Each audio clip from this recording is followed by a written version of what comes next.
Hi friends, I am Abdul. उम्मीद की जाती है कि आप सब खैरियत से होंगे, अच्छे होंगे, ज़बरदस्त होंगे।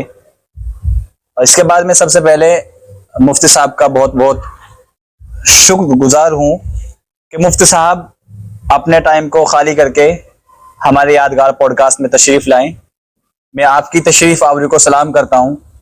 तो सबसे पहले मुफ्ती साहब मुझे अपने बारे में एक मुख्तसर सा एक ब्रीफ इंट्रोडक्शन दें। आपका ताल्लुक कहाँ से है और आप की तालीम क्या है? बिस्मिल्लाहिर्रहमानिर्रहीम। मेरा नाम मोहम्मद तैयब ज़फ़र क़ासिमी। मेरा ताल्लुक कैराना ज़िला शामली से है। जी जी जी। मेरी इब्तिदाई तालीम जो है वो हमारे नाना के गांव उमरपुर से हुई। उसके बाद आलिमियत का अरबी दोम से जो मैंने कोर्स किया है दौरे हदीस शरीफ दारुल उलूम देवबंद में हुआ। माशाल्लाह, आप तो बड़े खुश नसीब है कि आपने दारुल उलूम जैसे इदारे से आलिमियत को मुकम्मल किया। माशाल्लाह, बहुत अच्छी बात है। जी अल्हम्दुलिल्लाह, अल्लाह का शुक्र अदा करता हूँ मैं जितना अदा किया जा सके। जी। तो मुफ्ती साहब, आज मदारिस इस्लामिया के ऊपर बहुत सारे इख्तिलाफात हैं और बहुत सारे बुग़्ज़ रखने वाले लोग और इख्तिलाफ रखने वाले लोग मदारिस इस्लामिया से इख्तिलाफ रखते हैं। उनको ये मालूम नहीं है कि मदारिस इस्लामिया जो है वो हमें क्या दे रहा है, वो कितनी बड़ी दौलत है।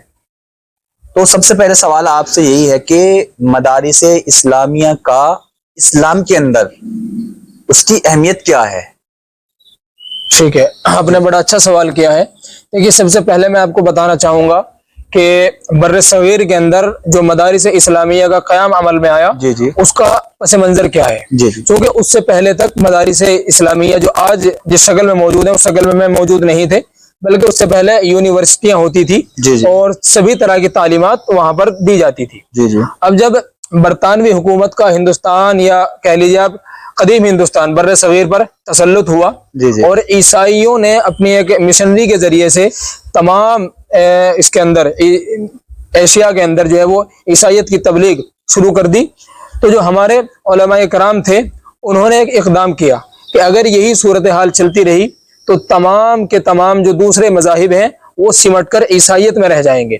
उस वक्त मौलाना कासिम नानोतवी और उनके जो बड़े बुजुर्ग थे उन्होंने फैसला किया कि कोई ऐसा इदारा कायम किया जाए कि जहां हम बरतानवी हुकूमत से जिहाद करके उनको यहाँ से भगा सके और इसी तरीके से इस्लाम को बाकी रख सके। तो इस वजह से जो है मदारिस इस्लामिया का क़याम अमल में आया और बर्रे सगीर के अंदर जो सबसे पहला मदरसा बनाया गया वो दारुल उलूम देवबंद था, जिसका बुनियादी मकसद ये था कि अंग्रेजों को यहाँ से खदेड़ा जाए और इसी के साथ साथ दीन इस्लाम की हिफाजत की जाए। अच्छा, तो देखो माशाल्लाह, आपने बहुत अच्छी इसकी पीछे का बैकग्राउंड जो है वो बहुत अच्छा बताया आपने।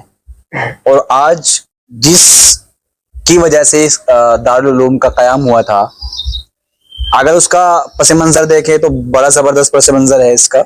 आप इस चीज़ का खुलासा करें कि मदारिस इस्लामी के अंदर वहाँ सिर्फ इल्म दीन ही सिखाया जाता है या दीन के अलग दुनियावी तालीम भी दी जाती है?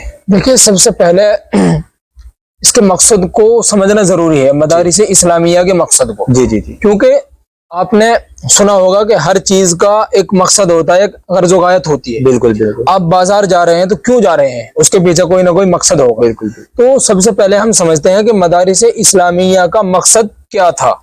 ठीक है, अब बहुत से हमारे जो गैर हैं वो तो एतराज करते ही हैं, हमारे अपने भी लोग एतराज करते हैं। बिल्कुल कर रहे हैं कि मदारिस इस्लामिया के अंदर सिर्फ जो है वो दीनी तालीम दी जाती है, दुनियावी तालीम नहीं दी जाती। जी जी। जबकि ये बात बिल्कुल गलत भी है।